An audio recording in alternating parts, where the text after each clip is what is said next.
Bonjour, c'est Ursule encore. On est le 13 décembre 2020. Alors, je viens sonner la trompette aujourd'hui encore et je viens proclamer le retour de notre Seigneur Jésus-Christ. Amen, soyez bénis.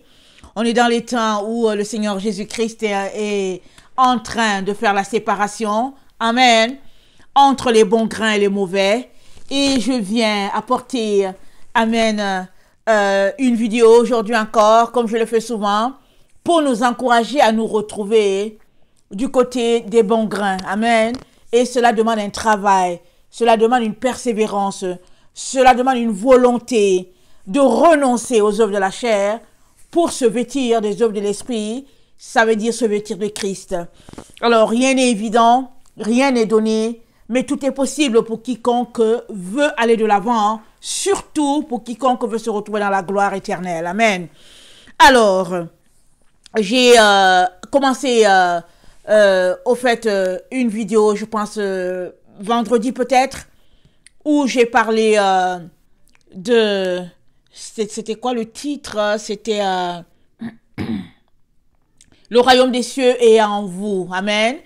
Alors, très souvent, on marche avec le Seigneur, on donne sa vie à Jésus, on a peut-être entendu une prédication, alors on est saisi, on donne sa vie à Jésus, surtout si c'est dans une église.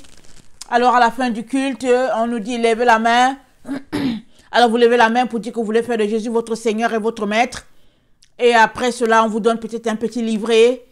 Et puis après, vous êtes abandonné à vous-même.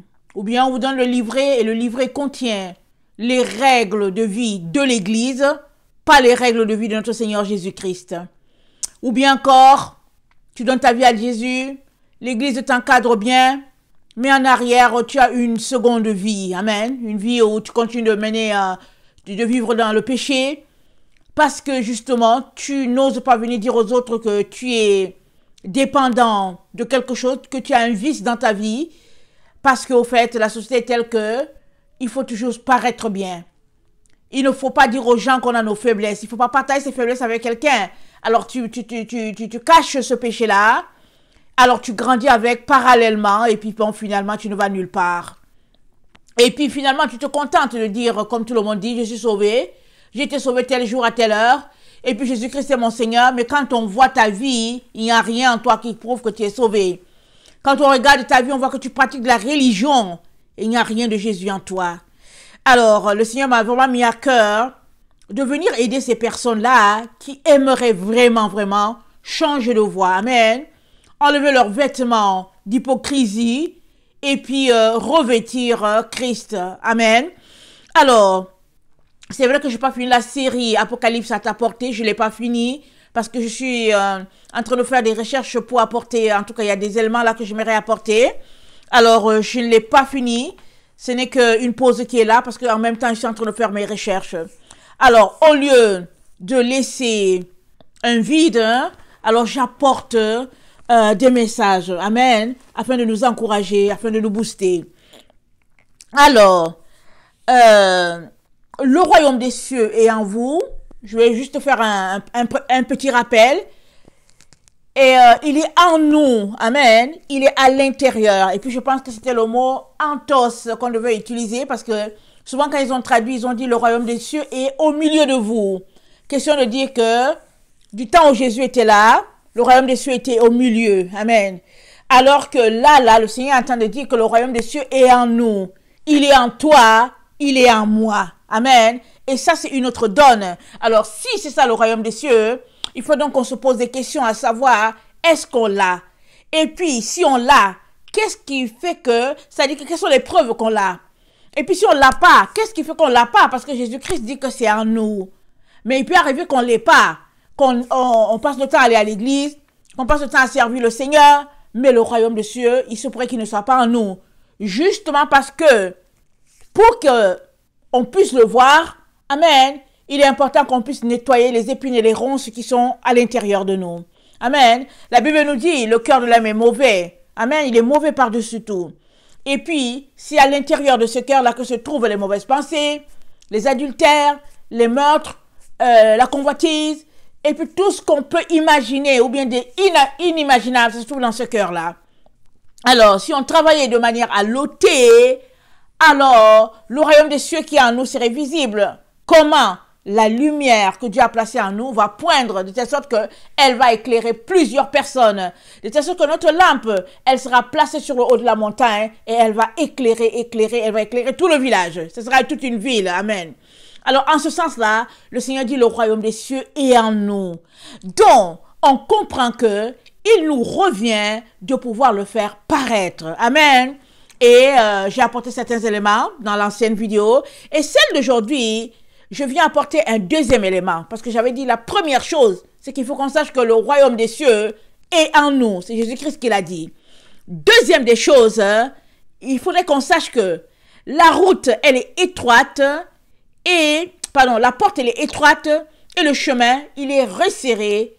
La route vers le ciel et la porte vers le ciel et la route sont étroits et resserrés. Et la Bible dit, il y a peu qui trouvent ces deux chemins-là. Donc, toi et moi sommes appelés à les trouver. Si on les trouvait, alors on aurait trouvé la porte du ciel. Amen. Alors, allons-y lire ce que la parole de Dieu dit. Et on va regarder là, on va regarder ça en profondeur. Ça, c'est le deuxième élément que tu devrais garder à l'esprit. Le premier, c'est que le royaume des cieux est en toi. Il n'est pas quelque part là, dans les arbres ou bien, où tu restes là, tu t'en vas écouter quelqu'un, et puis bon, comme si le royaume des cieux, c'était en lui, c'était pas en toi. Il est en toi, le royaume des cieux. Il est en toi. Amen. Dis amen, parce que le royaume des cieux est en toi. Maintenant, prions que tu puisses être fougueux, désireux de le faire paraître. Amen. Alors, on va lire Matthieu 7. Attendez, il faut que je regarde mes références. Matthieu 7, le verset 1 à 6. Alors, il se pourrait que la leçon soit un tout petit peu longue. Amen. Mais c'est juste pour que tu puisses te retrouver, que tu aies tes repères. Tu vas voir, c'est une leçon qui va beaucoup t'aider. Amen. Parce qu'il y a beaucoup de personnes qui aiment bien le Seigneur, mais qui semblent un peu perdues. Et puis, ils ne savent pas où se trouver. Et puis, bon, ils ne savent pas quoi faire. Mais si la base n'a pas été bonne, il est très important de retourner au début. Il n'y a pas de problème, vous savez. Avant que je puisse vraiment être ancré dans le Seigneur, sachant que j'ai donné ma vie au Seigneur plusieurs fois. J'ai donné ma vie quand j'avais 6 ans, amen.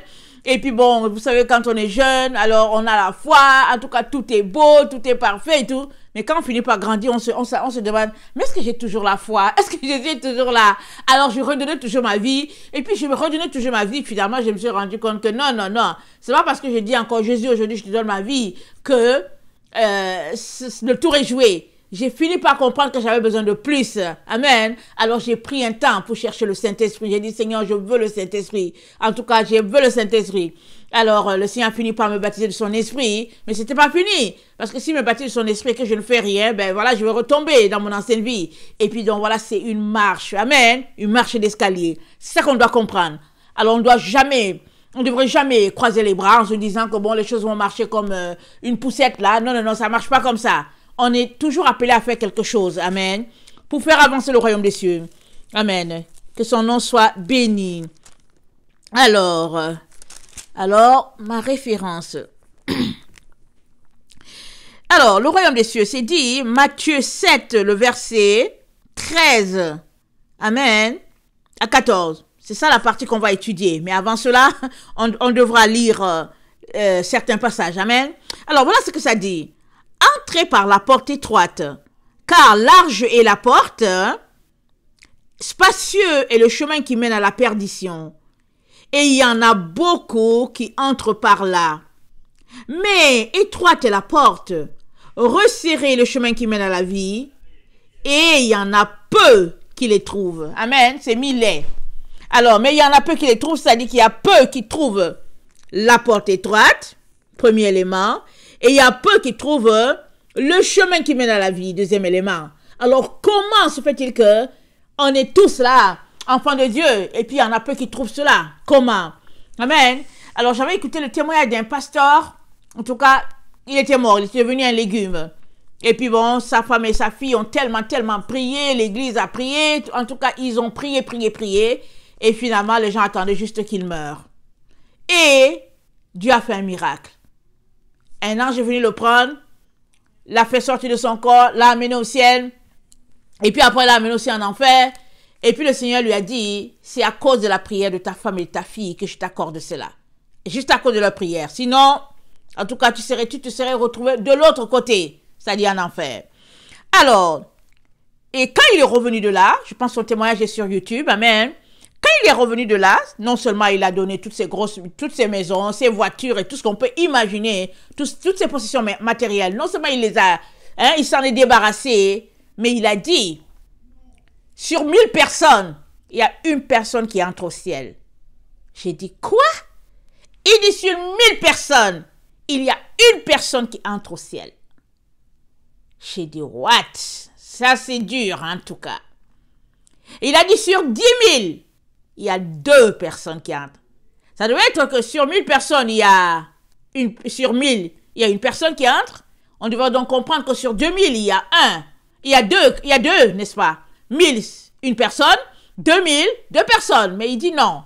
Il dit sur une personne, si on prend sur un tas 2000 personnes, il y a une qui entre au ciel. Et si on prend sur un cercle de 10 000 personnes, il y a 2. J'ai dit, waouh, ça c'est quelque chose. Question de dire que la porte, elle est étroite et le chemin, il est vraiment resserré. Amen. Alors, qu'est-ce que ça veut dire étroit? Amen. Je suis allé regarder la définition. Étroit, ça veut dire quelque chose d'étriqué. Ça veut dire c'est petit. Ça veut dire c'est mince. Ça, c'est le premier sens. Le deuxième sens de porte étroite, c'est quelque chose d'intime, quelque chose de limité, quelque chose de restreint. Amen.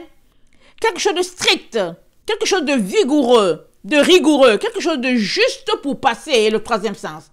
Alors, quand Jésus dit que la porte est étroite, il y a 3 sens qu'on peut lui donner. C'est petit, c'est mince. Ou bien c'est quelque chose d'intime, très très limité. Amen. Restreint. Ça c'est le deuxième sens. Et le troisième, c'est strict. C'est rigoureux. C'est juste pour passer. Alors, pour donner un synonyme à cela, Jésus a dit quoi? Il a dit, soyez parfaits comme votre Père. Et alors, quand tu entends la parole de Jésus, soyez parfaits comme votre Père, tu t'arrêtes, tu te dis, Seigneur, en tout cas, est-ce que c'est possible? Oui, c'est possible. Si Jésus l'a dit, c'est parce que c'est possible. On doit travailler à cela. Amen. Alors, il est donc important qu'on puisse retrousser nos manches pour travailler à cela. Amen. Alors, l'exemple qui me vient, c'est, suppose que tu es en train de réciter tes prières. Amen. Comme je l'ai dit, je récite souvent les prières. Les psaumes, j'aime beaucoup les réciter. Les proverbes, j'aime beaucoup les réciter. J'aime beaucoup les chanter. Amen. Alors, suppose que je suis en train de réciter un psaume que je ne connais pas. Prenons l'exemple, le psaume 136, exemple. Je suis en train de réciter le psaume 136, je suis en train de l'étudier, je le lis, et puis bon, je le récite et tout. Et puis là, subitement, je me rends compte qu'il faut que j'aille mettre mon repas au feu, exemple. Alors, qu'est-ce que je fais? Il m'est arrivé souvent de le faire, et le Seigneur m'a montré tout de suite que ça, c'était pas parfait. Alors, j'ai demandé pardon. Je vais vous le dire. je vais vous le dire. C'est un exemple pour vous dire c'est quoi être parfait, ok? Alors, je vais tourner ma page au psaume 136 parce que je ne sais pas ce que ça veut dire, ok? Ah, c'est car sa miséricorde durera toujours. Eh, ça c'est bon ça pour l'exemple que je veux prendre, ok? Alors, suppose que je suis en train de lire le psaume 136. Alors, je lis, louez l'Éternel car il est bon. On répond car sa miséricorde durera toujours. Louez le Dieu des dieux car sa miséricorde durera toujours. Louez le Seigneur des seigneurs, car sa miséricorde durera toujours. Quelqu'un qui veut passer par un autre chemin va dire, ok, louez l'Éternel car il est bon, louez le Dieu des dieux, louez le Seigneur des seigneurs, celui qui seul sait faire des prodiges, celui qui a fait les cieux avec intelligence, celui qui a étendu la terre sur les eaux, car sa miséricorde durera toujours. Là, je suis au verset 6. Amen. Quelqu'un qui fait ça, il n'est pas parfait. Il n'est pas parfait parce que le psaume dit, louez l'Éternel car il est bon, et le prochain c'est, car sa miséricorde durera toujours. Le prochain, louez le Dieu de Dieu, car sa miséricorde durera toujours. Louez le Seigneur des seigneurs, car sa miséricorde durera toujours. Quelqu'un peut dire, ah bon, en tout cas, j'ai quelque chose à faire, je dois aller chercher mon enfant à l'école, je vais juste lire les autres passages là, et puis je vais faire, car sa miséricorde durera toujours. je vais dire, car sa miséricorde durera toujours, juste quelques fois. Je vais prendre 4 versets pour car sa miséricorde durera toujours une fois. Exemple. Ok? Prenez cet exemple-là. Alors, si tu fais ça, tu n'es pas parfait. Parce que le psaume, c'est le psaume 136, et à chaque verset, il y a car sa miséricorde durera toujours. Alors, quelqu'un qui travaille à la perfection doit s'appliquer. Même s'il sait que ce sera car sa miséricorde durera toujours, il doit le répéter car sa miséricorde durera toujours. Parce que si c'est David qui l'a écrit, alors David l'a écrit tel que c'est. David l'a chanté tel que c'est. Tu dois le faire exactement pareil. Ça va t'exercer à ta perfection. Amen. Ça, c'est un bon exemple là. Parce que bon, voilà. Alors, c'est juste pour dire que la perfection, travailler à la perfection, c'est rien de grave là. C'est-à-dire que c'est pas quelque chose de grandiose là qu'on va dire, oh, non, c'est juste les petites choses. Ce sont les petites choses qui nous rendent parfaits. Amen. Suppose que tu as fait échapper, disons, de l'eau, ok? Ne disons pas le ketchup, parce que le ketchup, c'est très visible. Suppose qu'on a fait échapper le ketchup, on va nettoyer tout de suite, on se dit non, c'est sale.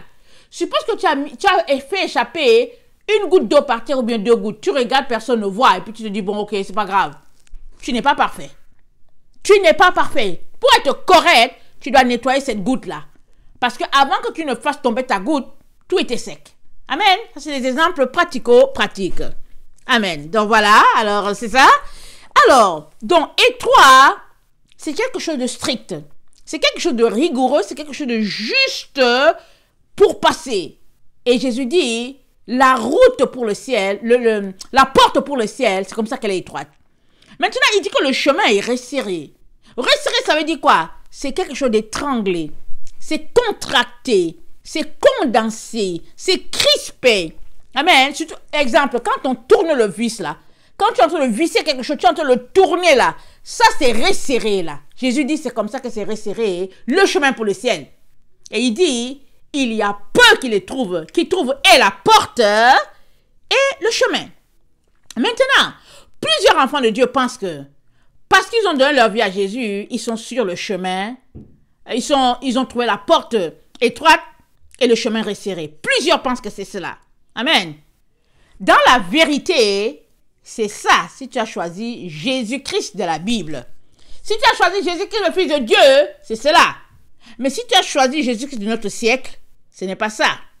Parce que Jésus-Christ de notre siècle là, ce n'est pas le Jésus de la Bible. Hein? Ce n'est pas le Jésus Fils de Dieu. C'est un Jésus qui a été adapté à nos caprices. Le Jésus que plusieurs suivent. Il a été adapté à nos caprices. Alors, on lui a donné d'abord un nom. Son nom, c'est pas Jésus, mais on lui a donné un nom. Son nom de naissance, c'est pas ça. Parce que Jésus, c'est pas un nom hébraïque ou bien, voilà. On lui a déjà donné un nom. On lui a donné une forme, une figure qui n'est pas la sienne. Et puis, bon, voilà un peu le Jésus qu'on a. Et puis, on s'est dit, on l'a rendu un peu libéral. Amen. À nos goûts. Alors, plusieurs donnent leur vie à Jésus. Ils suivent leur dénomination.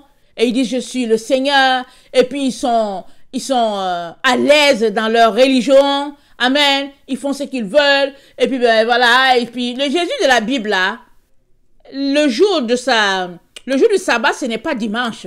C'est samedi. Amen.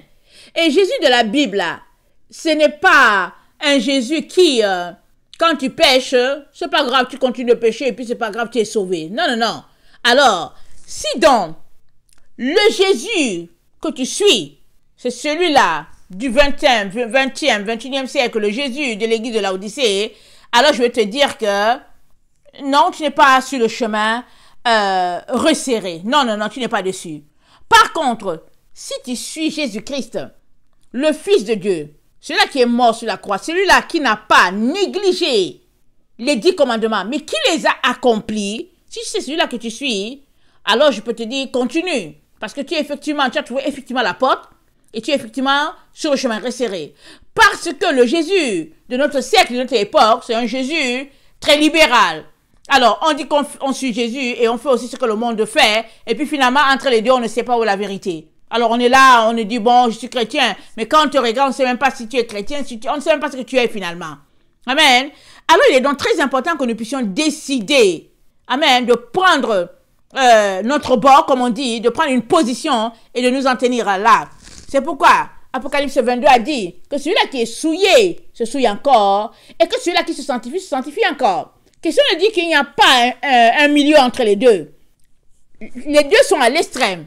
Amen. Soit tu es avec Jésus et tu marches selon ses principes, soit tu n'es pas avec lui et tu marches selon les principes du monde. Parce que jusqu'à présent, ça a l'air que les gens essaient de les mélanger. Amen. Et puis, ça semble avoir fait l'affaire de plusieurs personnes. Mais Jésus dit, non, non, c'est plus comme ça. OK. Donc, avant donc de nous encourager à prendre le chemin resserré, regardons ce que Jésus-Christ a dit. Retournons à notre texte, OK? Matthieu 7, allons-y. Matthieu 7, le verset 1. On va passer notre texte en revue, OK? On va voir certains éléments très importants.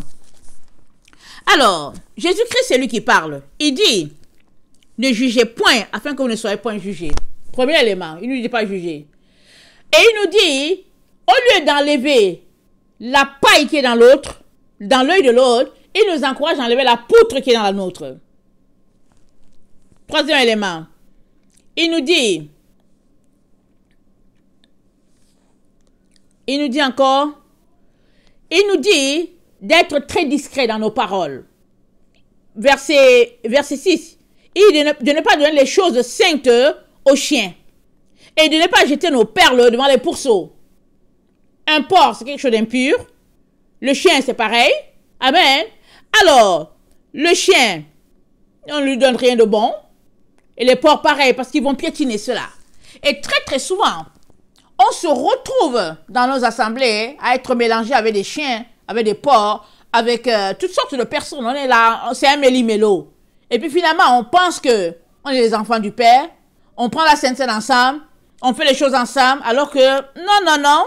Il y a certains qui sont la lumière, il y a d'autres qui sont les ténèbres. Il n'y a rien, il n'y a même pas de lien entre eux. Mais on est là parce que on nous a présenté l'Église sous cette forme-là. Et puis plusieurs sont là parce qu'ils se disent que s'ils côtoient une certaine assemblée, alors ils vont se retrouver au paradis parce que plusieurs craignent l'enfer. Mais Jésus-Christ n'a pas besoin des gens qui fuient l'enfer. Jésus dit, l'intimité, c'est avec lui qu'il faudrait bâtir ça là. C'est avec lui qu'il faudrait bâtir. Ce n'est pas avec une dénomination qu'il faudrait bâtir l'intimité. C'est avec Jésus, la personne de Jésus. C'est ça qu'il dit. Alors, si tu côtoies une assemblée et que dans le fond, ton cœur n'est pas à 100% avec Jésus, tu es juste en train de perdre ton temps. Et tu es juste en train de te leurrer. C'est ça que Jésus est en train de dire.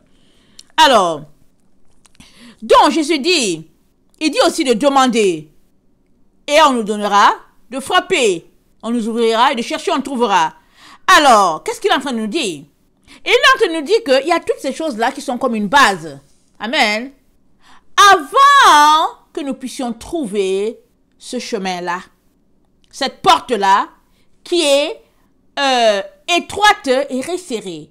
Parce que une personne qui se met, par exemple, à ne pas juger son frère ou sa sœur, une personne qui se met, par exemple, à s'occuper de ses affaires à lui, au lieu d'aller fouiner dans les affaires des autres, une personne qui se met à être discret, à ne pas donner toutes ces choses que le Père lui dit, une telle personne, c'est une personne qui est à la recherche de quelque chose. Elle est concentrée à ses affaires. Elle est concentrée en train de travailler sur sa propre personne. C'est ça que Jésus est en train de nous montrer ici. Matthieu 7, le verset 1 à 6, ou bien le verset 1 à... Attendez. Verset 1 à 12, nous montre l'exemple de quelqu'un qui est en train de travailler sur lui. Il travaille sur lui. Et là, Jésus dit à ses disciples, il dit d'entrer par la porte étroite. Parce que quand tu viens au Seigneur, la première des choses à faire, ce n'est pas d'aller chercher les bisous et puis tout ça. Non, non. Quand tu viens au Seigneur et que tu donnes ta vie à Jésus, après le fait que tu sois excité, tu devrais avoir cette compréhension-là que tu ne peux pas retourner à ton péché. Et pour ne pas retourner à ton péché, tu as besoin de travailler sur toi-même, sur ta propre personne. Parce que si tu ne travailles pas sur ta personne, tu vas y retourner. Surtout si tu étais dans un groupe, une gang, comme on dit. Parce que la Bible dit quoi? Il dit, heureux celui qui ne marche pas, celui qui ne s'arrête pas, et celui qui ne s'assied pas. Amen. Alors, tu étais dans un groupe avant de donner ta vie à Jésus. À moins que tu sois une personne solitaire. Et je ne pense pas que tu sois solitaire, tu as quand même une famille. Alors, le passage est en train de nous dire que quand tu marches avec le Seigneur, il y a des choses que tu ne fais plus. Tu ne t'arrêtes plus, tu ne t'assois plus, tu ne fais plus certaines choses. Alors, une personne qui veut vraiment suivre Jésus va se dissocier de ses amis. Surtout si cette personne-là faisait partie d'un groupe où les gens péchaient. Il se dissociera. Amen. Et une telle personne, quand elle travaille et fait le travail sur elle, à un moment donné, elle se rend compte que c'est pas évident. Les autres vont commencer à la juger, surtout si c'est une personne qui a des amis. Les amis vont l'appeler. Ils vont bien, en tout cas, ils vont bien la traiter en ligne, ou bien physiquement. Hein. Ils vont la traiter de tout, ils vont la traiter d'ordure. Ça fait partie. Et Jésus dit, il faut entrer par la porte étroite. Il dit, parce que la porte là, elle est spacieuse. Et elle est large, mais elle mène à la perdition. Cette route-là, là, il y a tout le monde là, cette porte-là, où tout le monde peut entrer, c'est comme un boulevard, c'est comme, une autoroute. Il dit, tout le monde peut entrer là-bas. Il dit, ce chemin-là, ça va te mener directement en enfer. Et il dit, par contre, quand la porte est étroite et resserrée, ça c'est là-bas le chemin de la vie. Mais il y a très peu qui trouvent cela. Pourquoi ne trouvent-ils pas ça? Parce qu'une fois qu'ils donnent leur vie à Jésus, au lieu de commencer à travailler sur leur propre personne, ils essaient d'allonger le coup pour voir ce qui se passe dans la maison de l'autre, dans la cour de l'autre. Ils ne s'occupent pas de leurs affaires. Ils s'occupent des affaires des autres. Ils ne font pas leur ménage. Et Jésus dit, si tu ne fais pas ça, tu vas te retrouver sur la route spacieuse. C'est ça qu'il est en train de dire. Tu te retrouveras sur l'autoroute. C'est spacieux, tout le monde tape les mains, les gens sont contents, ils disent Alléluia, on est sauvés, mais ils n'ont pas encore travaillé sur eux. Jésus nous encourage à travailler sur nous. Alors qu'on est en train de travailler sur soi, il nous dit qu'on va trouver la porte étroite et le chemin resserré. C'est ça qu'il est en train de dire le passage. En gros, voilà le résumé de ce passage-là. Alors, il dit, une fois que tu auras trouvé dans ce chemin, cette porte-là, qui est Jésus-Christ, et ce chemin resserré-là, amen, une fois que tu l'auras trouvé, il te dit que si tu es donc quelqu'un qui travaille sur toi, la conséquence c'est que quand tu verras les faux prophètes, tu les reconnaîtras. Pourquoi? Parce que c'est des gens qui sont habillés en vêtements de brebis, mais en dessous c'est des loups. Mais tu les reconnaîtras parce que leurs fruits ne sont pas de bons fruits, puisque toi tu t'appliques à avoir des bons fruits. Mais si tu es quelqu'un qui ne travaille pas sur toi, alors qui gardait tes fruits pourris, excusez le mot, si tu gardais tes fruits sales, si tu gardais tes fruits non nettoyés, et puis avariés, si tu les gardais comme ça, hein, Jésus te dit, tu ne vas pas reconnaître. Tu ne vas pas reconnaître les faux, et puis finalement, tu vas te retrouver dans cette eau sale-là. Alors, il est en train de nous dire que les conséquences de quelqu'un qui se purifie, qui nettoie, amen, les conséquences d'une telle personne, c'est que autant elle se nettoie, autant elle peut voir que l'autre là-bas, il n'est pas vrai, ou bien l'autre ici, il est vrai. Amen. Alors, il continue donc de dire que tu ne peux pas trouver sur un bon arbre de mauvais fruits. Tout comme tu ne peux pas trouver sur un mauvais arbre de bons fruits. C'est pas possible. Si l'arbre est bon, attendez, si le fruit est bon, c'est parce que l'arbre est bon. Parce que si l'arbre n'était pas bon, son fruit serait pareil. Le fruit est pareil à l'arbre. C'est ça que je suis en train de nous dire. Alors, dans conclusion, verset 21, 22, 23, il nous dit, tous ceux qui lui disent Seigneur, Seigneur, n'entreront pas dans le royaume des cieux. Tous ceux-là, ils n'entreront pas dans le royaume. Seul, celui-là qui fait la volonté de son Père, lui, il entrera. Amen. En ce sens-là, on comprend maintenant qu'il est important de trouver cette porte-là étroite, qui est Jésus, Christ, de Nazareth, le Fils de Dieu, amen, enfanté par Marie. Ce Jésus-là, lui, alors il est la porte étroite et le chemin resserré. Pas celui-là qu'on s'est créé. Alors, il nous dit donc de prendre cette porte-là, qui est étroite. Allons-y regarder. Allons-y regarder le Matthieu. Attendez, on va d'abord lire Acte 14. Acte 14, le verset 19 à 22. Acte 14, le verset 19 à 22. C'est l'exemple de Paul. Paul a été sauvé, et puis il est allé pour prêcher, amen, et puis bon, il a été traîné par les gens. Écoutons ça. Acte 14, le verset 19 à 22.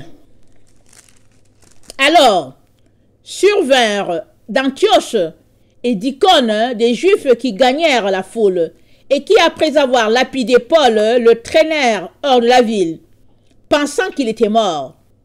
Mais les disciples l'ayant entouré, il se leva et entra dans la ville. Le lendemain, il partit pour Derbe avec Barnabas. Quand ils eurent évangélisé cette ville et fait un certain nombre de disciples, ils retournèrent à Lystre, à Icône et à Antioche. Là-bas où les gens voulaient le lapider, là, où les gens l'ont bien bastonné, là, où les gens pensaient qu'il était mort, là, Paul est retourné encore là-bas. Écoutez bien ce que ça dit. On dit, ils retournèrent à Lystre, à Icône et à Antioche, fortifiant l'esprit des disciples, les exhortant à persévérer dans la foi et disant que c'est par beaucoup de tribulations qu'il nous faut entrer dans le royaume de Dieu. Voilà la porte étroite et le chemin resserré. C'est par beaucoup de tribulations qu'il nous faut entrer dans le royaume des cieux. Alors, le Jésus que nous prêchons à notre époque, c'est un Jésus gâteau, un Jésus micro-ondes. On est une génération où il ne faut pas de souffrance. On est une génération où, dès que quelque chose est mentionné qui montre que ça ne va pas, c'est sombre, c'est ténèbres, c'est péché, oh là là, scandale. Les gens trouvent qu'ils n'ont rien à se reprocher. Et alors voilà où ils sont. Ils sont dans un type de religion, d'une secte, et puis ils s'encouragent dans leur jeu, et puis etc., etc. Mais c'est pas ça le Jésus de la Bible. Le Jésus qui nous sauve là, c'est un Jésus qui est passé par les dures épreuves. Et puis, on a l'exemple de Paul. Les gens l'ont bastonné. Les gens l'ont tenu pour mort. Il est parti, mais il retourne encore là-bas. Écoute, il a oublié que la veille, on l'avait tapé là. Les gens pensaient qu'il était mort. Il a oublié. Il est retourné. Et il encourage les disciples pour dire, c'est par beaucoup de tribulations qu'il nous faut entrer. Amen. Alors, à bon entendeur. Alors, Matthieu 10, le verset 34 à 39 nous dit ceci. Matthieu 10, le verset 34 à 39 nous dit ceci. Ne croyez pas, c'est Jésus qui parle, ne croyez pas que je sois venu apporter la paix sur la terre. Je ne suis pas venu apporter la paix, mais l'épée. Car je suis venu mettre la division entre l'homme et son père, entre la fille et sa mère, entre la belle-fille et sa belle-mère. Et l'homme aura pour ennemi les gens de sa maison. Jésus est venu mettre la division, c'est lui qui le dit. Alors qu'on travaille dans nos églises à avoir la paix les uns avec les autres. Il ne faut pas parler du péché de l'autre. Il faut garder ça. Il faut fermenter le péché. Il faut garder ça ensemble. Restons ensemble. Voilà. Et on s'imagine qu'avec un tel comportement, on va se retrouver dans la gloire, dans la présence de Dieu. Ce n'est pas possible. Alors, Jésus dit, celui qui aime son père ou sa mère plus que moi n'est pas digne de moi. Celui qui aime son fils ou sa fille plus que moi n'est pas digne de moi. Celui qui ne prend pas sa croix et ne me suit pas n'est pas digne de moi. Celui qui conservera sa vie la perdra. Et celui qui perdra sa vie à cause de moi la retrouvera. Donc voilà, c'est pas compliqué. Si tu perds ta vie à cause de Jésus, il dit tu l'auras à nouveau. Mais si ta vie c'est quelque chose de précieux, comme un œuf, comme du beurre qu'il ne faudrait pas que ça fonde au soleil, etc., etc., il dit tu n'es pas avec lui. Question de nous dire que pour venir à lui, la porte là qui entre là où il se trouve là, cette porte là, elle est étroite, vraiment étroite. On a vu tout à l'heure que ça veut dire étroit. Et il a dit resserré, comme le vis là, le tournevis, quand tu tournes là, il dit c'est resserré, ça veut dire qu'il y a pression. Il y a des épreuves, il y a des difficultés. Mais ça fait partie de la vie. Pour quiconque marche avec Jésus, ça fait partie. Alors, en hébreu, Jésus, c'est le Dalet. C'est la lettre 4. Et ça veut dire la porte. Quand il a dit, dans Jean 10, on va le lire rapidement. Dans Jean 10, Jésus a dit, Jean 10, verset 10. Attendez, pas, Jean 10, verset 7. Il dit, Jésus leur dit encore, en vérité, je vous le dis, je suis la porte des brebis. Tous ceux qui sont venus avant moi sont des voleurs et des brigands, mais les brebis ne les ont point écoutés. Je suis la porte. Si quelqu'un entre par moi, il sera sauvé. Il entrera et il sortira et il trouvera des pâturages. Jésus est la porte. Cette porte-là, le nom c'est le Dalet. Alors, dans cette lettre hébraïque là, le Dalet, ça a le poids de 4. Amen. Et dans ce mot Dalet là, on trouve la porte, on trouve aussi la pauvreté. Et on trouve aussi l'humilité. Alors, quand tu étudies les lettres hébraïques, amen, avec leur poids et tout ça et tout, on nous dit que la personne qui décide d'entrer par la porte, elle fait un vœu de pauvreté. Alors, on comprend que Jésus-Christ, qui est venu se présenter comme la porte, amen, est venu dans une situation vraiment, il n'avait rien. Il n'avait rien. Quand ses parents sont allés le présenter, rappelons-nous, c'était 2 tourtereaux. Et quand on regarde la loi de Moïse, c'est dit que quand la famille n'avait pas trop de moyens, c'était 2 tourtereaux ou bien, en tout cas, je me rappelle plus. En tout cas, ses parents ont présenté 2 tourtereaux et puis je pense de la farine, je ne sais plus quelle mesure. Question de dire que il est venu dans une famille vraiment avec des moyens très très limités. Voilà ce que Jésus est venu. Il est la porte. Alors, au mot Dalet est associé la pauvreté, mais est aussi associé l'humilité. Amen. Parce qu'il n'y a que Dieu qui peut élever une telle personne. Alors, donc, un pauvre, on le sait, un pauvre, est-ce que vous avez déjà vu un pauvre qui est arrogant? Peut-être qu'il y en a, je ne sais pas. Mais généralement, les pauvres, ils sont humbles. Ils sont d'une situation humble et ils prennent ce qu'on leur donne, ils ont tous les mains tendues et puis ils sont là. Amen. Et Dieu, il élève beaucoup les pauvres. Même si dans notre société, dans notre monde aujourd'hui, les gens méprisent les pauvres et puis les gens, plus enfants de Dieu, les enfants de Dieu, ils aiment venir dire qu'ils ont les moyens, ils aiment parler de leur salaire, ils aiment faire ceci, ils aiment faire cela parce qu'ils n'ont pas compris la pensée de Christ. Amen, ils n'ont pas compris du tout. Et la Bible nous dit, la Bible nous dit, j'oublie son nom là, il y avait quelqu'un qui a secoué la foule, je sais pas si c'est au 8e, 10e siècle et tout, je me rappelle plus, mais c'est dit que cette personne-là, en tout cas, elle a passé son temps, chaque fois qu'elle avait quelque chose, elle remettait tout pour l'œuvre de Dieu. Tout, elle remettait tout.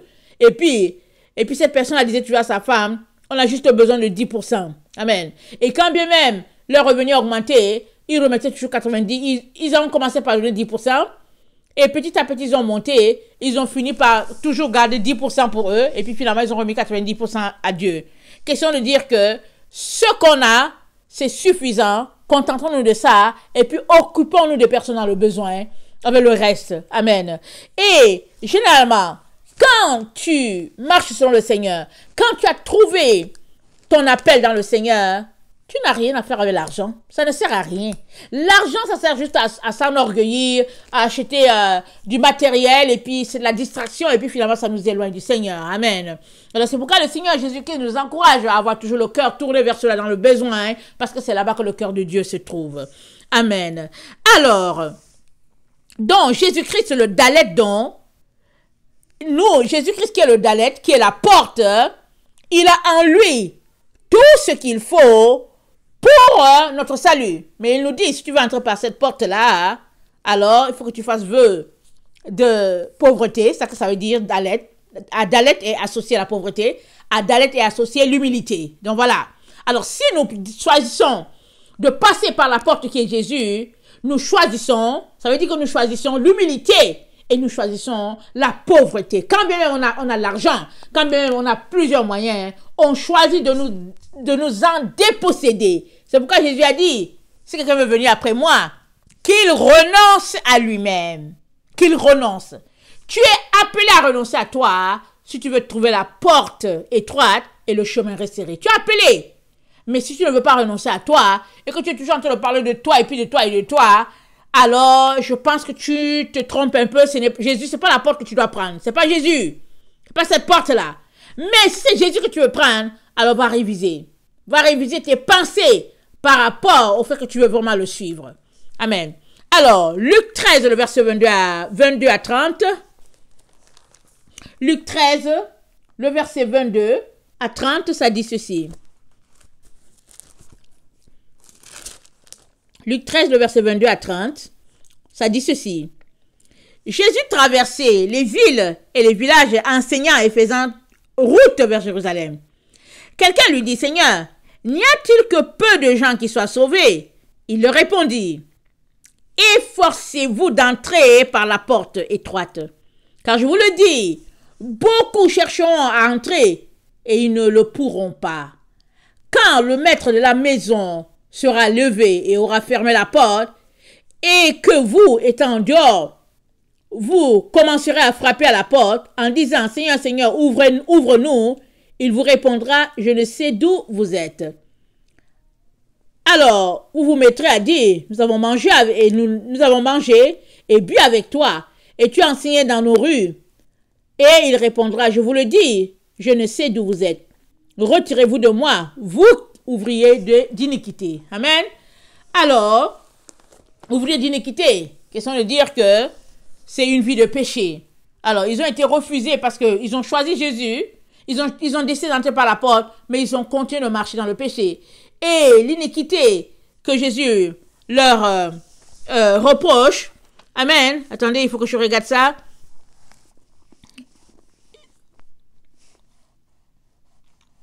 Ce que Jésus leur reproche, ok, les iniquités, amen. Je pensais que c'était plus détaillé, mais c'est pas détaillé. Alors, question de dire que la porte dont Jésus parle, qui est Jésus lui-même, pour la prendre, il faudrait être quelqu'un qui s'efforce de laisser aller les péchés, les iniquités, de laisser aller cette vie-là d'aisance, de complaisance envers certaines choses que Dieu n'aime pas et de nous limiter strictement à ce que Jésus-Christ attend. Amen. Une vie de sainteté, une vie de pureté, une vie de perfection. Jésus-Christ nous appelle à cette vie-là. Amen. Alors, qu'est-ce que ça veut dire s'efforcer? S'efforcer, c'est exercer de la pression. C'est dépenser de l'énergie pour quelque chose. C'est s'appliquer. C'est peiner pour faire quelque chose. C'est exercer une force sur quelque chose. Alors, c'est ça, s'efforcer. Alors, Jésus-Christ dit, il y a un élément, une partie qui est très, très importante dans ce verset-là, le verset 12, quand il a dit, attendez, il a dit, on est dans Matthieu, attendez, il faut que je regarde rapidement mes notes. Ça, c'est Matthieu 7. On va aller dans Matthieu 7. Excusez-moi. Matthieu 7, le verset 12, c'est dit, tout ce que vous voulez que les hommes fassent pour vous, faites-le de même pour eux, car c'est la loi et les prophètes. Ça, c'est s'efforcer. Ce que tu veux que l'autre fasse pour toi, fais-le pour lui. Si tu as un besoin de $500 que tu aimerais que l'autre fasse ça, fais-le pour lui. Ça veut dire que tu dois considérer l'autre comme toi-même. Et ça, en tout cas, il faudra que chacun s'examine pour voir s'il est rendu là. Amen. Et c'est à ça que le Seigneur nous demande. Une telle vie, c'est ça que le Seigneur nous demande. C'est pourquoi il parle de s'efforcer. Il faut s'efforcer. Il ne faut pas rester là pour dire, ok, mon frère, je prie pour toi, alors Dieu va pouvoir. En tout cas, Dieu ne va pas descendre du ciel. Il ne va pas faire tomber les choses du ciel. Alors, il a mis cette personne sur ton chemin parce qu'il compte sur toi pour régler le problème de la personne. Alors, où se trouve le chemin étroit? On sait que c'est Jésus-Christ. On sait que Jésus, on sait que c'est lui la porte. Mais où se trouve le chemin étroit? Allons-y lire le psaume 142. Le psaume 142, le verset 8 à 9.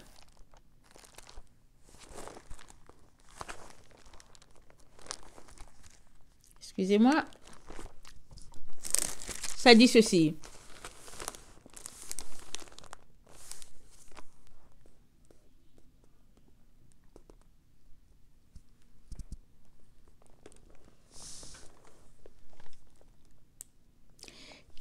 mon âme de sa prison, afin que je célèbre ton nom.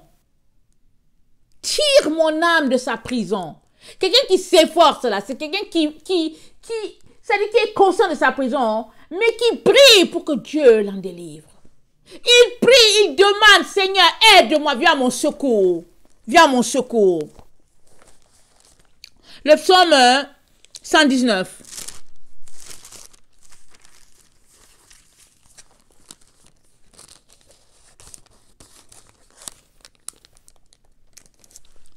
Le verset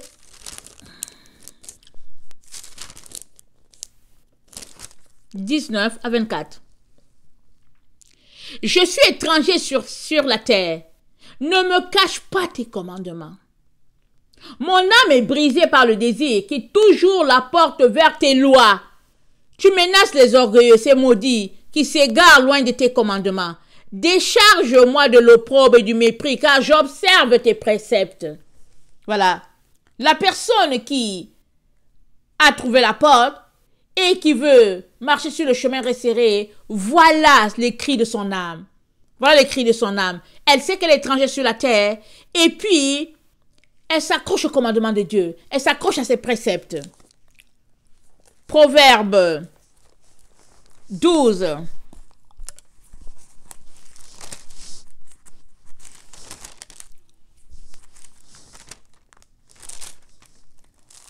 Le verset 19, ça dit, la lèvre véridique est affermie pour toujours, mais la langue fausse ne subsiste qu'un instant. La tromperie est dans le cœur de ceux qui méditent le mal, mais la joie est pour ceux qui conseillent la paix. La lèvre véridique est affermie pour toujours, mais la langue fausse ne subsiste qu'un instant. C'est-à-dire, si tu veux marcher sur le Seigneur, cours après la vérité. Rejette le mensonge. Cours après la vérité. Et en horreur le mensonge.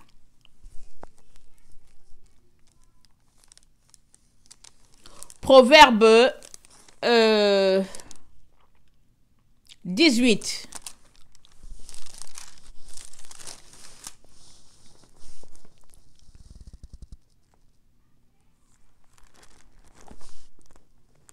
Quand vient le méchant, vient aussi le mépris. Et avec la honte vient l'opprobre. Les paroles de la bouche d'un homme sont des eaux profondes. La source de la sagesse est un torrent qui jaillit. Il n'est pas bon d'avoir égard à la personne du méchant pour faire tort au juste dans le jugement. Il n'est pas bon d'avoir égard à la personne du méchant pour faire tort au juste dans le jugement.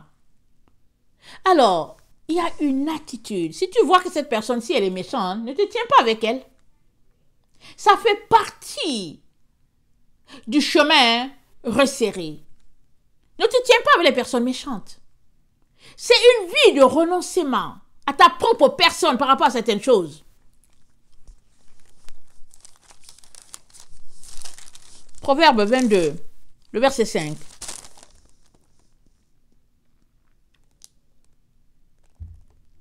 Des épines, des pièges sont sur la voie de l'homme pervers.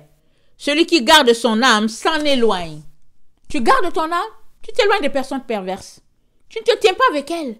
Tu t'en éloignes. Pas grave, ils n'ont qu'à t'insulter. Tu les laisses tranquilles. Tu ne marches pas avec elles. Proverbe 6, le verset 12 à 15. C'est des choses à éviter quand tu cherches le chemin étroit. Tu ne dis pas, oh, c'est mon camarade d'enfance et puis on a grandi ensemble. Oh, c'est mon cousin, on est comme des amis. Non, non, non, non, non, tu t'en éloignes. Proverbe 6, verset 12. L'homme pervers, l'homme inique, marche la fausseté dans la bouche. Il cligne des yeux, parle du pied, fait des signes avec les doigts. La perversité est dans son cœur. Il médite le mal en tout temps.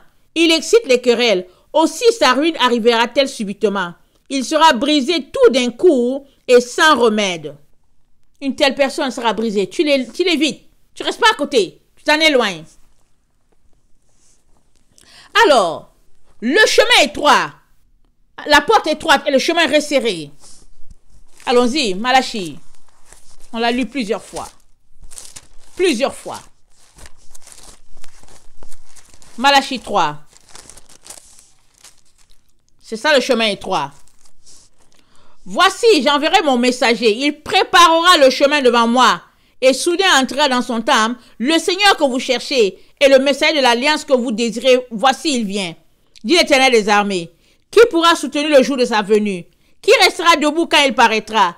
Car il sera comme le feu du fondeur, comme la potasse des foulons. Il s'assiera, fondra, purifiera et purifiera l'argent. Il purifiera les fils de Lévi. Il les épurera comme on épure l'or et l'argent.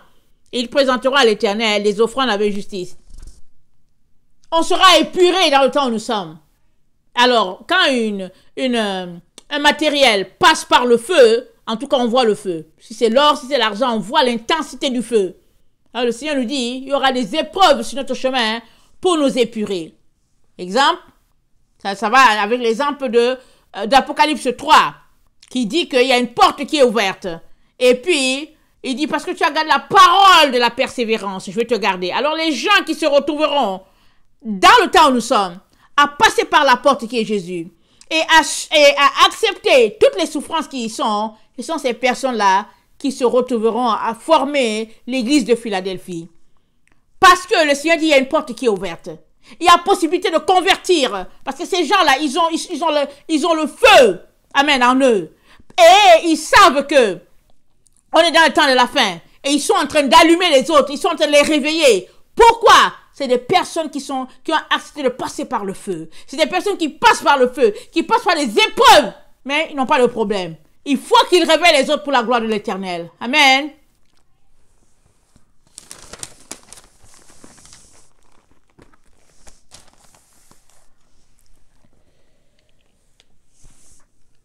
La porte resserrée, le chemin étroit, la porte resserrée, c'est la vie de sainteté.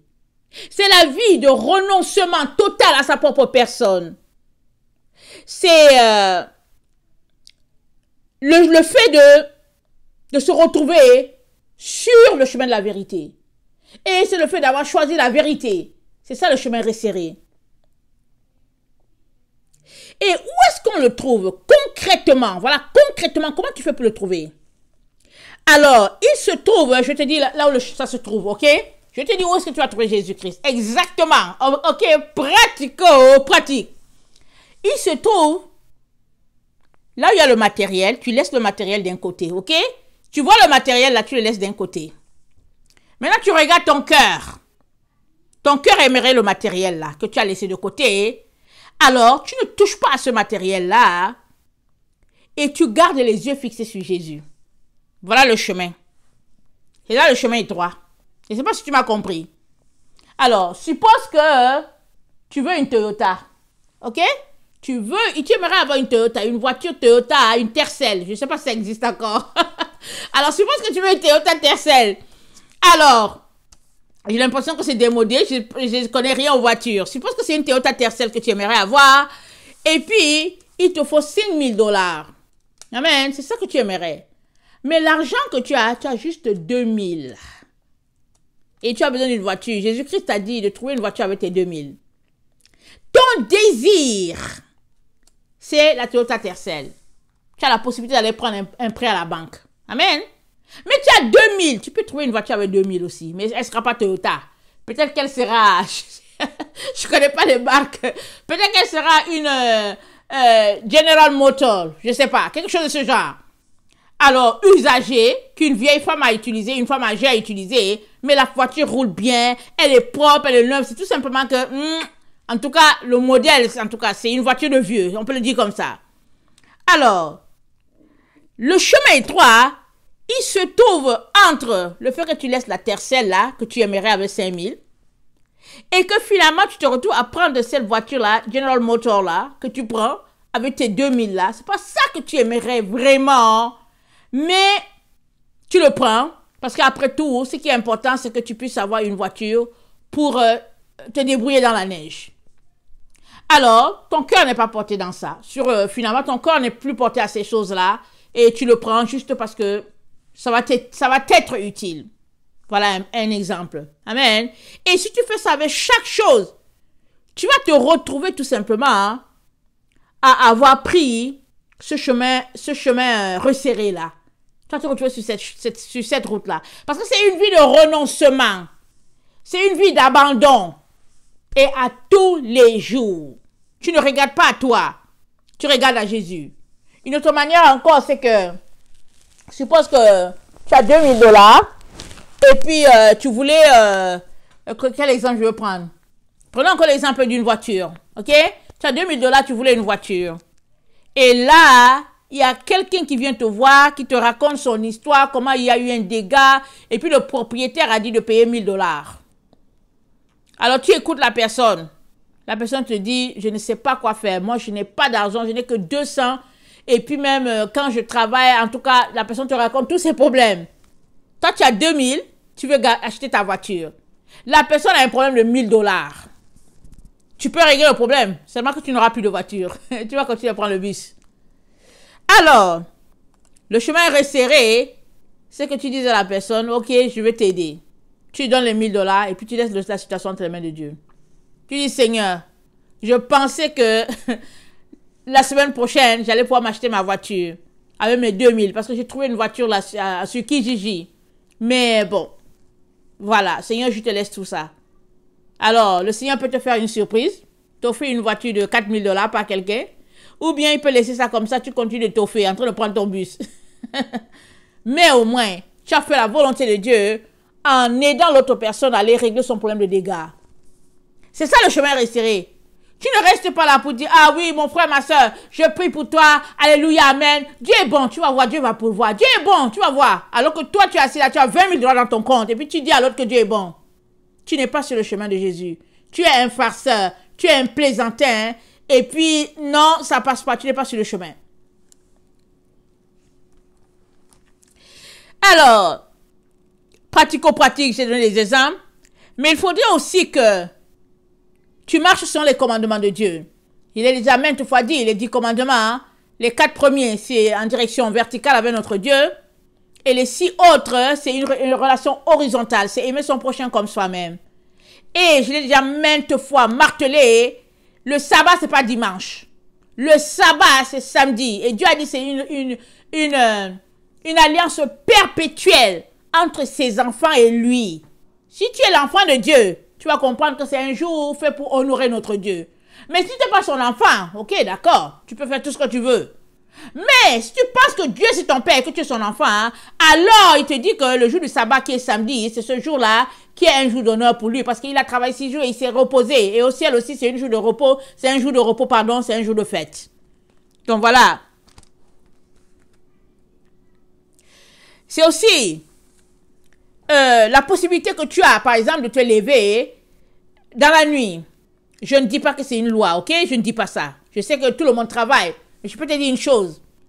Quand tu veux plus de Jésus, tu y mets le paquet. Amen. Si tu es un père, une mère, on comprend que les enfants sont là, la femme est là, et puis bon, il y a un temps de famille, ça dépend, je ne sais pas comment vous êtes organisés.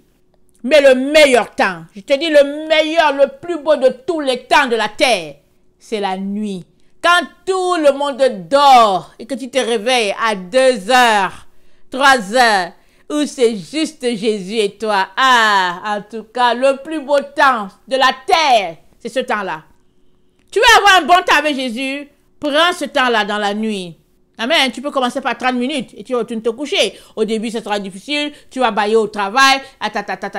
Mais si tu continues, oh là là, tu seras béni.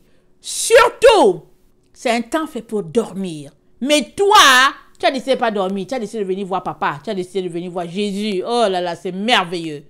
Voilà encore comment tu peux prendre la porte étroite et le chemin resserré. Alors, je vais te laisser avec 7 éléments qui est très très important. Hein? Amen. 7 parce que bon, 7 c'est la perfection, le chiffre parfait de Dieu. Alors, tu peux te rappeler de ces éléments-là. Alors, le premier texte, c'est dans Deutéronome 5, le verset 33. Je vais te les laisser rapidement. Et puis, je te conseille de noter, ok? Et puis, ça va aider. Deutéronome 5, le verset 33. Deutéronome 5, le verset 33, ça dit ceci.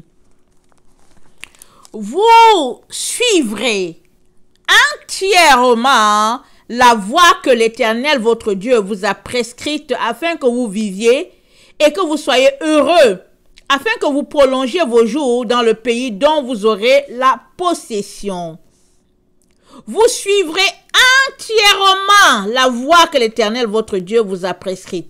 On ne suit pas partiellement, entièrement.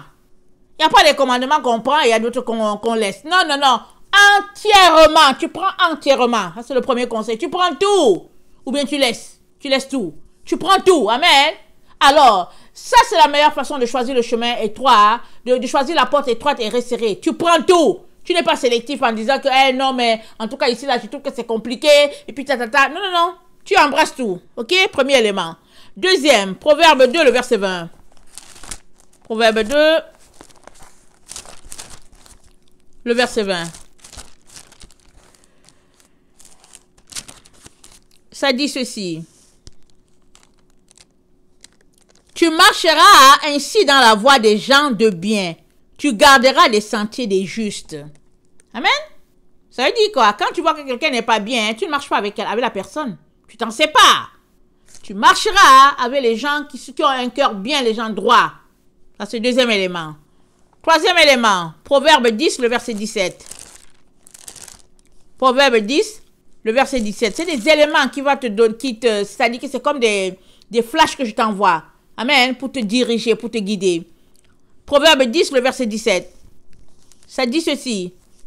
Celui qui se souvient de la correction prend le chemin de la vie. Mais celui qui oublie la réprimande s'égare. Souviens-toi de chaque fois que Dieu t'a corrigé. Souviens-toi. Et tu ne dois pas refaire la chose. Souvent, je fais copier à mes enfants. Quand ils font quelque chose vraiment que je trouve que c'est exagéré, je dis, ok, tu vas copier. Alors, ils copient. Je ne veux plus faire ceci, je ne veux plus faire ceci. Je suppose qu'ils copient 30 fois. Je peux te dire que quand ils finissent de me tendre, quand ils me tendent la feuille, non seulement ils ne sont pas contents du tout, mais au moins la prochaine fois, en tout cas, je peux vous garantir que non, ça ne va pas se refaire. Amen. Alors tu fais copier, je ne veux plus faire, je ne veux plus faire. Et puis même quand il copie là, c'est bien pour lui, il reste là concentré d'aller sur sa tablette ou bien d'aller sur son cellulaire. Alors il copie. Alors il se souvient. La prochaine fois, il ne fait pas, hein, il fait pas. Non, non, non, non. Chaque fois que je donne à un enfant de copier, il n'est pas revenu dessus. Je n'ai plus vu la faute là. Proverbe 15, le verset 24.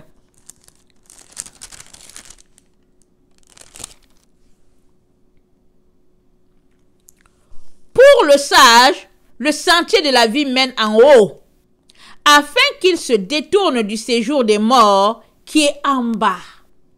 Pour le sage, le sentier de la vie mène en haut, pas en bas. Alors garde ça à ton esprit. Alors si tu choisis la voie du bas, c'est-à-dire que tu es insensé, tu vas te retrouver parmi les 5 vierges folles. Mais si tu veux te retrouver avec les vierges sages, la Bible nous dit, c'est le sentier vers en haut. Amen. C'est le 4e élément. Le 5e élément, Proverbe 15, 26, ça dit ceci. Les pensées mauvaises sont en horreur à l'Éternel, mais les paroles agréables sont pures à ses yeux. Les pensées mauvaises, Dieu ne les aime pas. Éloigne-les de ta tête. Enlève-les. Arrête de regarder les choses que Dieu n'aime pas. Ça va te donner les mauvaises pensées. Enlève ça. Parce que Dieu en a horreur. 6e élément. Matthieu 5, le verset 20. Matthieu 5, le verset 20.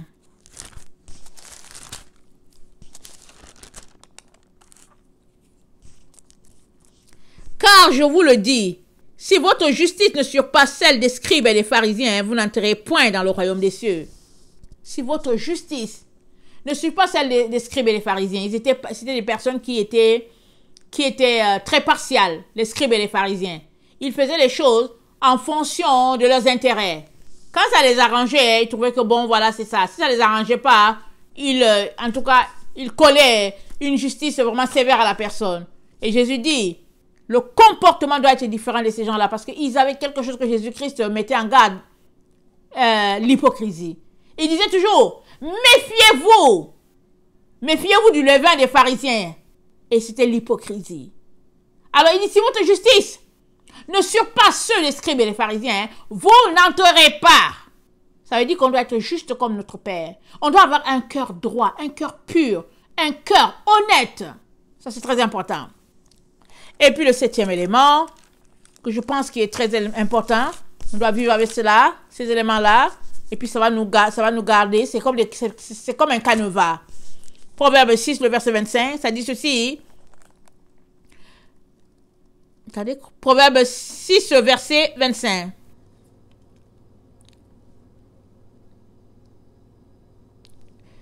Je pense que je vais lire à partir du 23, ok?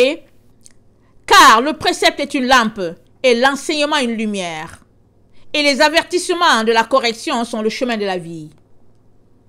Ils te préserveront de la femme corrompue, de la langue doucereuse de l'étrangère. Ne la convoite pas dans ton cœur pour sa beauté et ne te laisse pas séduire par ses paupières. Les préceptes de l'Éternel sont une lampe. Les préceptes, c'est-à-dire les règles de l'Éternel sont une lampe. Les commandements de Dieu sont une lampe. C'est ça que c'est en train de dire. Il dit, ça te dirige, ça te préserve. Alors, fais tout pour garder les préceptes de l'Éternel, fais tout pour les prendre comme quelque chose de très précieux et de vivre par eux. Ça te gardera de la femme corrompue. Amen. De tout ce qui est corrompu. Amen. Alors, tout cela pour dire que on ne peut rien avoir sans se dépenser. L'ai-je déjà dit, on est la génération micro-ondes. On aime tout facilement. On aime tout sans effort. Et si bien que les églises ont adapté les lois, les règles, les doctrines par rapport au confort de l'être humain. Ils ont adapté ça pour faire venir les gens dans leur église. Ils essaient de présenter les églises. Il y a tout dedans, il y a tout ce qu'on veut avoir et puis tout ça. Mais finalement, Jésus n'y est pas. Jésus n'y est pas.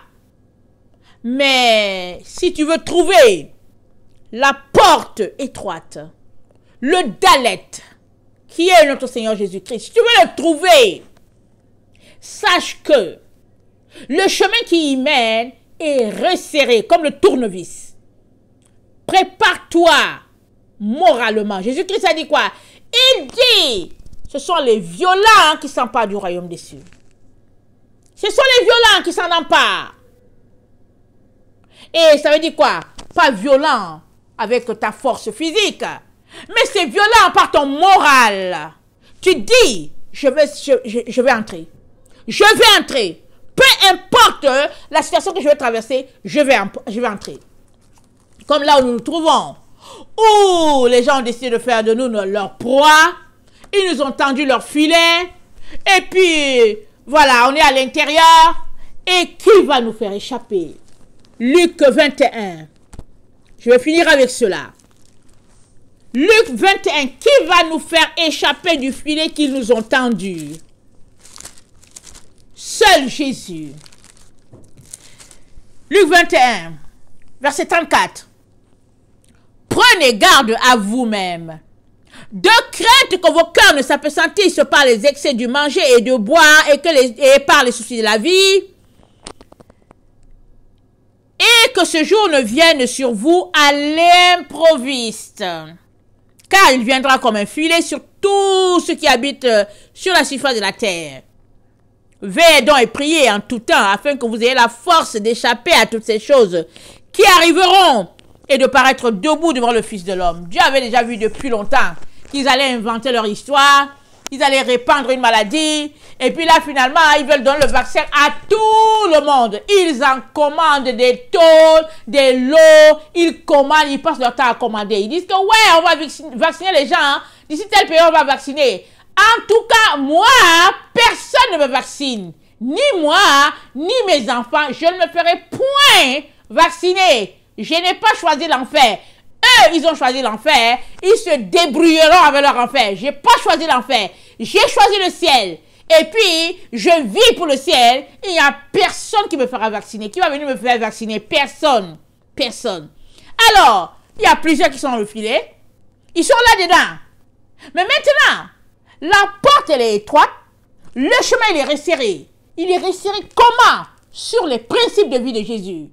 Si tu es de celui-là qui dit, je veux marcher sur les principes de Christ, j'ai choisi Christ pour porte, Ils ont beau dire qu'ils vont envoyer leur vaccin. Ils ont beau dire qu'ils vont nous faire sortir de la maison. Ils ont beau raconter leurs histoires. On ne bronche pas. Pas grave. S'ils veulent nous tuer physiquement, ils le feront. C'est pas grave. Le ciel est à nous. Amen. La Bible dit quoi? Il dit, la terre est le marchepied de Dieu et le ciel est son trône. Alléluia. Alors, qui sont ceux-là qui vont venir nous soumettre à leurs histoires? Ils ont choisi Satan. Alors, ils n'ont qu'à vivre selon leur choix. Mais on vit dans un régime totalitaire, alors où les plus forts, entre guillemets, essaient d'écraser les plus petits, mais notre Dieu est vivant. Il est glorieux, il est victorieux, il est le Dieu des dieux et il est le créateur de tout cet univers-là. L'univers appartient à Dieu. Et Jésus a dit quoi? Il dit ne craignez pas, hein? Ne craignez pas ceux-là qui ne peuvent rien faire une fois qu'ils vous ont tué. Et il dit craignez celui-là qui, une fois que tu es mort, il peut te jeter dans la géhenne. Crains celui-là. Mais c'est étonnant de voir tous les gens qui créent un virus. On ne sait même pas si le virus existe. Ils sont là, ils créent le virus, ils sont en train de se parler, ils veulent aller se faire vacciner. Virus! Tu crées un virus? C'est grave. Ils créent le virus, ils portent le masque, on ne voit même pas leurs yeux. Ils sont là, ils créent le virus. Non, non, non, je préfère craindre Dieu. Je préfère craindre le créateur de l'univers. Dieu est au-dessus de tout. Comment comprendre? C'est là où les gens sont rendus. Mais si tu choisis de marcher par le chemin resserré, et que si tu choisis de passer par la porte étroite, là, le Dalet qui est Jésus, ils ne vont pas venir t'intimider. Non, non, non, tu vas parler comme moi. Tu vas leur dire, venez, je ne prends pas votre vaccin. Je ne prends rien, je ne prends rien. Parce que c'est une affaire de choix, amen. Mais le Seigneur est avec tous ceux-là qui vont rester sur le chemin, qui vont passer par la porte, amen, et qui vont demeurer sur ce chemin resserré-là. Parce que vaste est le chemin, amen, qui conduit à la perdition. Il est vaste, il est large, et plusieurs prennent cette autoroute-là, plusieurs. Mais à toi et moi, le Seigneur nous encourage à prendre le chemin resserré, à prendre la route qui est très très étroite, et cette route-là, c'est Jésus. Je viens t'encourager. Amen. Tu es capable de pouvoir renoncer à toi. Et d'ailleurs, dans le temps où nous sommes, qu'est-ce que tu cherches encore sur la terre? On est dans la fin de notre génération. Qu'est-ce que tu cherches? Suppose même que ça dure 10 ans. Suppose même que ça dure 5 ans. Je ne sais pas combien de temps ça va durer. Mais tu cherches quoi? Que sert-il à un homme de gagner le monde entier s'il perdait son âme? Où se trouve ton âme en ce moment? Tu dois tout faire pour ne pas le perdre. Tu dois tout faire pour mettre l'âme de tes enfants, de tout le monde en sécurité. Alors, tu peux les laisser aller avec leurs histoires. Amen. Tu peux les laisser, tu ne mourras jamais. Tu ne mourras pas de faim, tu ne mourras pas de soif. Dieu s'organisera pour que tu aies de l'eau, pour que tu aies du pain. Même si le pain est sec, tu auras du pain, tu auras de l'eau. Mais ce que tu ne dois pas du tout céder, c'est de leur céder ton âme. Ils en feront ce qu'ils voudront. Ils feront de toi un ordinateur ambulant. Alors, ils n'ont pas été capables de créer une personne pour en faire un ordinateur. Ils prennent le travail de Dieu et ils veulent mettre des antennes là-dessus. C'est à toi de refuser. Moi, j'ai décidé que je ne veux pas et je me prépare. Je t'encourage à te préparer. Et tu te prépares aussi tes enfants, bien sûr. Tu les réveilles, tu leur dis que, ah, mon enfant, mon fils, ma fille, on va mourir pour Jésus. Tu les prépares, c'est comme ça que ça marche. Amen.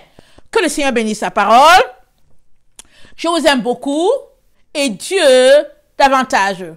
Soyez bénis. Amen. Et soyez encouragés. Il n'y a rien qui soit trop grand que vous ne pourrez pas passer à travers.